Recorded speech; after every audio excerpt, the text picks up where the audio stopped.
El trabajo que presentamos al Tercer Congreso Mundial sobre Infancia y Adolescencia se titula La educación afectiva y emocional en la formación inicial de los técnicos superiores en educación infantil como base de la convivencia y la educación de la ciudadanía.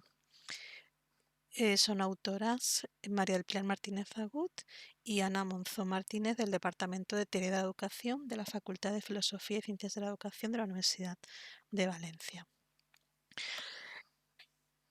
Partimos de que la educación infantil es una etapa fundamental en la formación de la infancia, evidentemente con el apoyo y la relación, la coordinación de las familias y las educadores y educadoras. ¿Quiénes se dedican sobre todo a estos 2 primeros años de la infancia, de 0 a 3 años? Los maestros de educación infantil, que serían los titulares de las escuelas infantiles, y los técnicos superiores en educación infantil, que son los docentes, los educadores del aula de 0 a 3 años. Y por tanto, hay que formarlos desde esa todos los ciclos formativos en los institutos hacia esa educación afectiva y emocional. Son las bases de la educación para la convivencia y la ciudadanía. Ya en el informe de Lors, en el año 1996, que este año cumple los 25 años, se proponía los 4 saberes fundamentales. Saber, evidentemente, los técnicos tienen que saber, tienen que hacer, tienen que ser y tienen que convivir. Es decir, que todo eso es la base de esta educación afectiva y emocional, ¿sí? Ya lo señala la UNICEF, ¿no? Que son aspectos fundamentales en el desarrollo de la infancia. Freire también señalaba la importancia de que las personas seamos seres activos, críticos y pensantes en la sociedad, es decir, esa base fundamental que tenemos que tener de la educación afectiva y emocional. Por tanto, la educación infantil la entendemos como esa conciencia mutua y comunitaria que ya se inicia, ¿no? En esos años tan pronto, ¿no? Que serían, pues eso, ese carácter dialógico, creativo, y por tanto se sientan las bases de todas estas estrategias comunicativas y afectivas en estos 3 primeros años de la vida. Por tanto, la educación es un proceso complejo. La educación está relacionados muchos actores y actrices en este proceso, ¿sí? La educación además es liberadora, nos ayuda a tener conciencia mutua y comunitaria, tener ese carácter dialógico y creativo. Y parte de trabajar la curiosidad, las emociones, porque las únicas verdades no avanzan a nivel educativo, nos bloquean. Y por tanto también hay que enseñar a plantear preguntas y no centrarse en una única respuesta y realmente considerar el proceso de búsqueda como lo realmente educativo, ¿no? Como señalaba Catherine de Cuyer. En la LOMLOE, que es la ley de educación que está modificando la LOE, ya han hecho una adaptación, unos avances de cómo tiene que ser la educación infantil y tiene que partir de una formación integral, el pleno desarrollo de la personalidad, la educación afectiva, lo señalan, y emocional, y una preparación para esa educación cívica, la ciudadanía activa y democrática. Por tanto, ¿quiénes son los actores principales de este trabajo? La formación de los técnicos superiores en educación infantil. ¿Dónde se forman? Pues se forman en los institutos de educación secundaria, los institutos de formación profesional. Pero ¿quién los forma? Los forman aquellos profesionales ya, titulados, como por ejemplo, pues graduados o licenciados en psicología, en educación social, en pedagogía, en magisterio, en sociología, que cursan dentro del máster de formación del profesorado de educación secundaria la especialidad de servicios socioculturales a la comunidad, ¿sí? Y luego, si van a dedicarse a impartir los módulos o asignaturas más teóricas, eh, se vincularán con la especialidad de intervención sociocomunitaria, que son profesorado del cuerpo de profesores de educación secundaria. Y si van a vincularse más con módulos más prácticos, más aplicados, la especialidad es la de servicios a la comunidad, del cuerpo de profesorado técnico. ¿Y qué imparten? Pues imparten los ciclos formativos de esta familia profesional, dentro de ellas el ciclo de educación infantil, y estos técnicos van a tener su inserción profesional en la educación formal en el ámbito de 0-3 años, porque entre 6 años son los maestros, maestras, y después en el ámbito 0-6 años en la educación no formal y menores. ¿Por qué es importante la educación emocional en la educación infantil? En el desarrollo socioafectivo del niño, la escuela, el centro educativo, la escuela infantil va a ser un espacio donde desde muy pequeño, incluso desde los 3-4 meses, por las necesidades familiares, va a, y sobre todo, pues al añito y medio, 2 años, la mayoría de los niños aquí en nuestro país, pues están escolarizados, ¿no? En escuelas infantiles, un poco ya para preparar el ingreso al colegio, que aunque no es una etapa obligatoria los 6 años, pues sí que hasta los 6 años, pero sí que suelen escolarizarse a los 3 años la mayoría de los niños, ¿no? Entonces ese año previo de preparación. Y realmente, pues la escuela lo que hace es favorecer numerosas situaciones para promover el desarrollo integral y armónico. Evidentemente se ha de partir de un marco teórico, es un marco teórico integrado, constructivo, de interacción social. No se construye solo en la familia, en todos los microsistemas en los que está el niño integrado. Y evidentemente hay que programar aspectos en el aula concretamente, ¿no? Es decir, trabajar el autoconocimiento, la identificación, la expresión de las emociones básicas, la empatía, la autorregulación, la automotivación, las habilidades sociales. Y a medida que el niño crece, la niña va madurando, ¿vale? Y cómo además el educador va gestionando también sus propias emociones y habilidades sociales. Goleman estableció una serie de objetivos de alfabetización emocional, ¿no? Que sería la base. Pues la base sería detectar esas necesidades educativas especiales, ¿no? Tanto aquellos niños y niñas que las tengan en sí como que las tengan en el ámbito emocional para poder adaptarse y enseñar a intentar tener unos métodos de enseñanza-aprendizaje.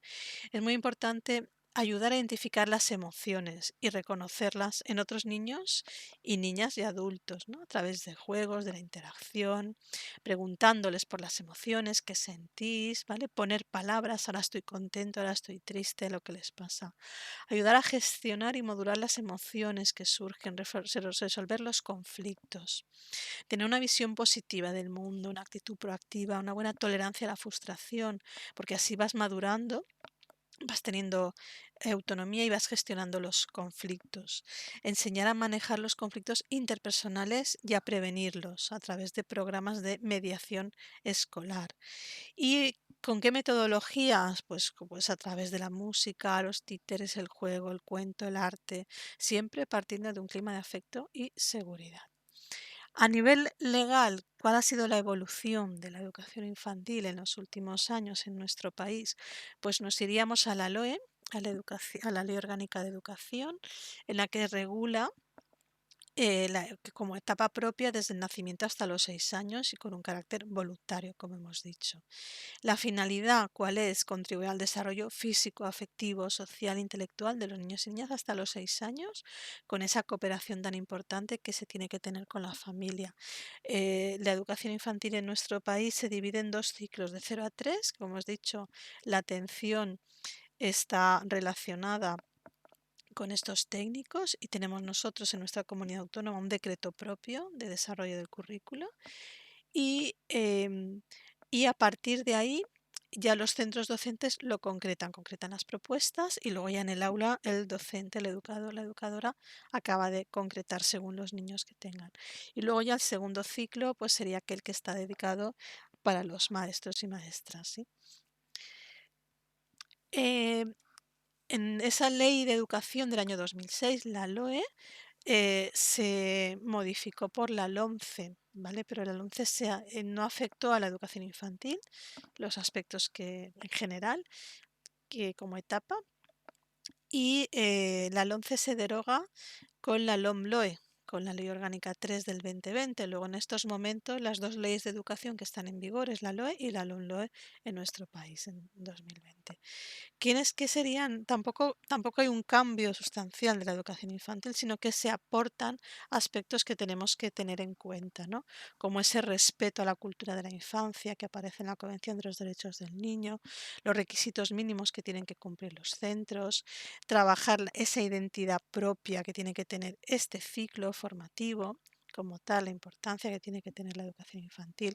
Los centros tienen que ser autorizados por la administración. La educación infantil es voluntaria y tiene que trabajar el desarrollo físico, afectivo, social, cognitivo y artístico y la educación de valores cívicos para la convivencia. Y tiene que trabajarse con ese respeto a la responsabilidad de los padres, madres, tutores legales, de la familia para la cooperación con los centros. Y evidentemente programar lo que vamos a trabajar, gestionar, desarrollar la educación infantil es fundamental junto con esa compensación de desigualdades de origen cultural, social, económico, para esa detección temprana y precoz de las necesidades.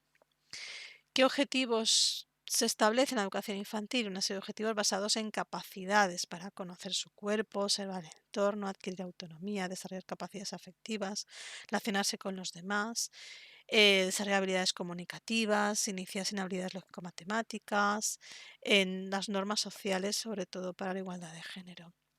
¿Cuáles son los principios pedagógicos de la educación infantil?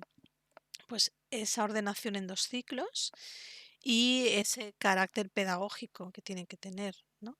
En la organización en distintas áreas del currículo, el trabajo de todos los lenguajes y distintos métodos positivos, juego, confianza, autoestima, ¿no? Serían aspectos fundamentales. La educación infantil ha de introducir esa gratuidad de las plazas y ha de ser una oferta, pues no obligatoria, evidentemente, pero sí una oferta que se ha de tener, una oferta de calidad. El educador y la educadora, ¿cómo se tiene que formar, ¿no? en estos aspectos? Pues el educador y educadora tiene que tener habilidades emocionales, ¿no? Porque realmente tiene que guiar el proceso de aprender y desarrollar habilidades afectivas y emocionales en su alumnado. El alumnado está en las aulas mucha parte de su infancia y es un entorno privilegiado de socialización emocional, donde los educadores se convierten en referentes. Es un agente activo del desarrollo afectivo. Los docentes son figuras significativas para los niños, para las familias y por tanto han de transmitir valores cívicos, de conocimiento teórico, desarrollar y modelar valores con una serie de actividades, ¿no? Basadas en esa estimulación afectiva y la expresión de sentimientos y emociones. Y la creación de ambientes a través de tareas, dinámicas de trabajo para desarrollar esas capacidades, solución de conflictos, la exposición a experiencias y la enseñanza de habilidades empáticas. La responsabilidad es tanto de los educadores como de las familias. Un buen profesional de la educación tiene que tener conciencia de sus emociones, controlarlas, motivarse y superar los retos, tener habilidades sociales y una autorreflexión en cuanto al desarrollo emocional. Por tanto, para finalizar, el docente ha de reflexionar sobre sí mismo, sobre el desarrollo de la inteligencia emocional del alumnado y perfeccionar sus capacidades, ¿no? Para eso tiene que estar siempre en consideración con la familia. Eh, Realmente los educadores no se dedican un tiempo a esa formación inicial de formación adecuada. Ni medios suficientes, es decir, es algo fundamental que habría que seguir insistiendo en esa formación inicial y permanente, evidentemente. Y tanto la familia como el educador se ha de complementar. La familia tiene que tener un estilo educativo democrático, con exigencias según la madurez del niño, receptividad, escucha, incentivar la toma de decisiones, mostrar cariño, pasar tiempo, conocer los gustos, preferencias, las actividades, ¿no? Pues conocer un poco con quién va, qué le gusta, para ayudar a construir y desarrollar la vida emocional. Los docentes y educadores también han de tener esas tareas similares, afectivas y emocionales, han de desarrollar contenidos emocionales, han de tener un modelo emocional eficaz, han de tener competencias emocionales en esa vida cotidiana, ¿no? Del día a día, esa autorregulación, la capacidad de resolver problemas, establecer vínculos seguros, automotivarse. Autorizar las normas sociales, la capacidad asertiva. Es muy importante cómo hacemos las preguntas los educadores, ¿no? Ese rol ante los conflictos, la forma de motivar, de reforzar, la forma de ir trabajando ese aprendizaje en el día a día de las escuelas. La práctica educativa es un sistema interactivo, evidentemente, en el que hay que trabajarlo continuamente, y los educadores han de conocer las competencias emocionales, de maduración, la personalidad de su alumnado, esa interacción, esa organización de la clase, del espacio, la metodología para esa convivencia. La intervención en educación emocional en el ámbito formal ha de incidir en esa acción tutorial, ¿no? Cada grupo de estudiantes, de niños, tiene un tutor, una tutora, con ese respaldo de la orientación educativa, de la prevención, y es una función inherente a los a los docentes, optimizar ese desarrollo del alumnado, educar para la vida, y cada tutor lo que tiene que tener es un conjunto de competencias emocionales que también se ha de formar, ¿no? Esas competencias han de estar basadas en la empatía, el equilibrio emocional, la sociabilidad, la capacidad de aceptación, de regulación emocional, el respeto, la tolerancia a la frustración. La tutoría se puede llevar a cabo tanto individual con el niño y la niña o con la familia y además con el grupo, ¿no? También tutoría en grupo, pues para trabajar con todos los niños y con todas sus familias también. La educación infantil, evidentemente, el tutor es el que más horas pasa con el grupo de niños, ¿no? La totalidad del horario prácticamente. Por tanto, después de todo esto que hemos reflexionado y estamos aportando, consideramos que la educación infantil, la educación emocional, ha de formar parte del aula de educación infantil. Muchas gracias por su atención.